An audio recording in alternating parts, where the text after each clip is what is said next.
Gauteng continues to record a surge in daily COVID-19 cases amid experts' warnings that behavioural changes may push the country into a fourth wave of infections. So the province accounts for almost 80% of all new cases recorded since Friday. In fact, yesterday, out of a total of 687 new infections, 545 originated in Gauteng. Professor Bruce Mellado is a member of the Premier David Makhura's Advisory Committee on COVID-19.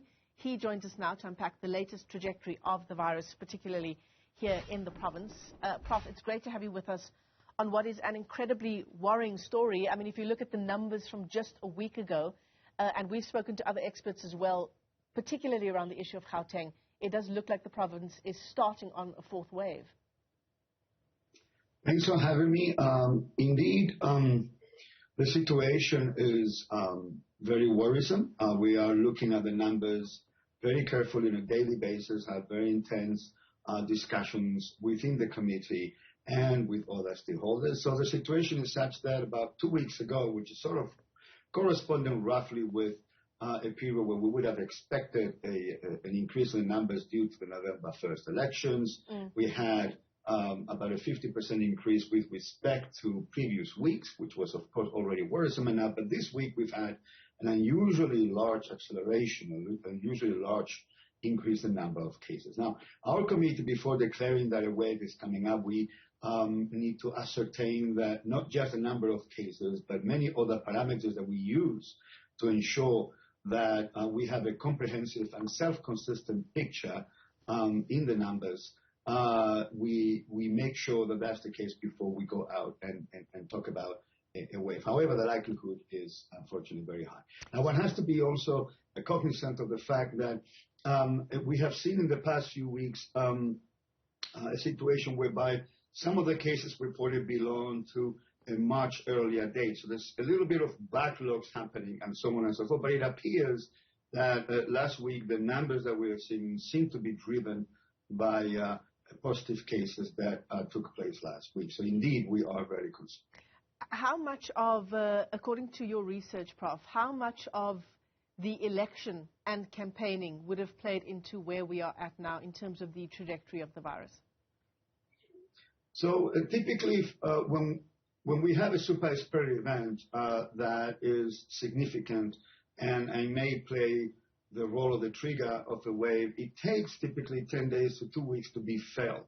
And then when we see that triggers a sustained growth, that the numbers after that grow consistently, then we start to become very worried that this could be a sign or an early sign of a wave. So what happened essentially is that 2 weeks after the November 1st elections, we saw the first significant increase in the number of cases. Now, at that time, of course, we needed to, pay close attention to the numbers. We didn't want to jump the gun and raise the alarm right away. But then the following week, which is last week, has indicated that the numbers have continued to increase. That said, we need to look at other things. For instance, excess mortality, the level of hospitalizations need to be looked at as well. We also have indications from wastewater measurements that we have to take into account. So before we declare anything, we certainly want to have a holistic picture with all the numbers updated to make sure that all the numbers are self-consistent. But indeed, we are very worried. Yeah. Prof, obviously there are concerns. We're heading into the festive season now, heading into a time where people no doubt will want to gather. They'll want to see friends and family after a Christmas last year that was spent with harsher restrictions that we're currently facing. Do you reckon that more restrictions might be on the cards? That's a difficult question to address just now because we expect the fourth wave to be somewhat different from the third. The third was a massive wave, and that really put the healthcare system under tremendous pressure.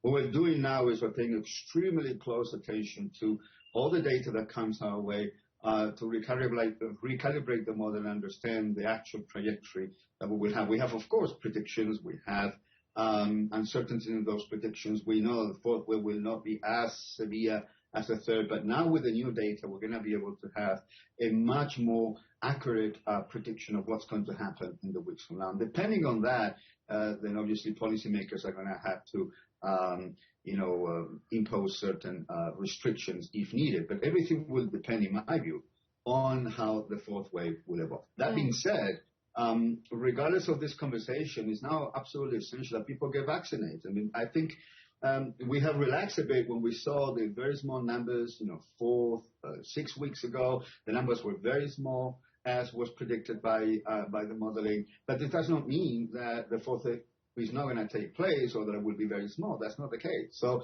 I think we have relaxed a bit when we saw the small numbers. And actually, Gauteng in particular hasn't yet reached 40% coverage. We really have to increase that. And regardless of what happens to these numbers now, this is a wake-up call for everyone to say now is the time to get vaccinated because we're going to go back to normal. Yeah, and we can see from our vaccination numbers that we don't have the kind of coverage that can mean we can let our guards down, which has been the case. Indeed. That's certainly worrisome. This is something that we have been very outspoken about in our internal communications and also communication with government and also government with the population. So it is certainly a big source of concern that we haven't reached the levels that would have been required for a fourth wave to be basically seriously minimized or to have a very small impact. Unfortunately, that's not the case. Now, it's true that folks of 60 and above certainly have better coverage than the younger population, but we really need everyone to have a much higher coverage in order to reduce the impact of a wave to the bare minimum. And we have to take into account that waves have a very strong economic impact, very strong societal impact. And the way to take that impact down to levels that are manageable is to get vaccinated. That's the most important pharmaceutical intervention that we have right now. And there is sufficient capacity for people to get vaccinated. Yeah, 33% of Gauteng residents have received at least one COVID-19 vaccine dose. That's just not good enough. Absolutely. That's certainly not good enough. Those numbers have to go up, and I hope, and we as a committee hope that when the folks see these numbers going up, that the danger of fourth wave is now real, more than it's been for the past few weeks, that people realize that it's time to get vaccinated. Prof, how soon will the Provincial Command Council, do you reckon, meet, and what will likely be on top of the agenda there?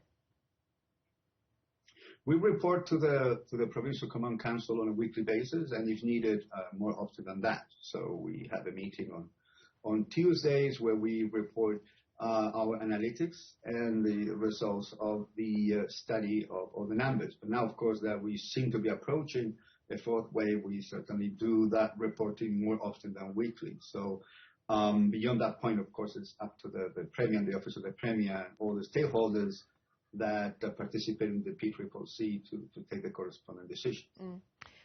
Before we let you go, Prof, obviously the issue of variants, COVID-19 variants, is of concern given that the Delta variant drove such a vicious third wave around the country. As we speak now, are there any variants that are on the radar?